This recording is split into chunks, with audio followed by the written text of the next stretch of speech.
तो देखिए, मैं आपको बता देना चाहते हैं कि जनवरी में 10 गाना फेंकेंगे खेसारी लाल यादव। जी हाँ, 10 गाना फेंकेंगे जनवरी में, क्योंकि शुरू में ग्लोबल म्यूजिक जंक्शन से गया, उसके बाद आ रहा है आराध्या फिल्म से, उसके बाद आने वाला है शायद अन्नपूर्णा फिल्म से अखिलेश कश्यप के कहर डिम्पल सिंह के साथ आने वाला है।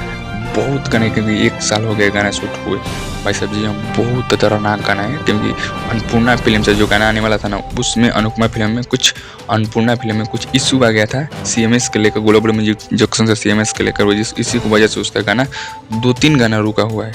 और अभी उनका चैनल मतलब कंपनी एकदम ठीक हो गया है, CMS जुड़ गया है और बहुत खतरनाक आ रहा है।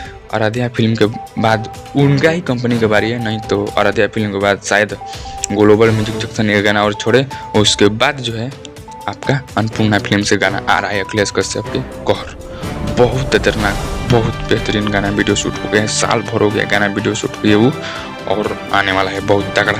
अखिलेश कहर जब चल देता है तो बवाल होता है भोजपुरी में, एक इतिहास और एक रिकॉर्ड बन जाता है। टेंगे टेंगे 200 मिलियन पार हो गया, जब आया था उसी की वजह से गाना बंद हो गया था और कंपनी में थोड़ा इश्यूज आ गया था, और अब आ रहा है फिर कम बैक किए तो 25 में जनवरी में। चलिए मिलते हैं कुछ अपडेट लेकर।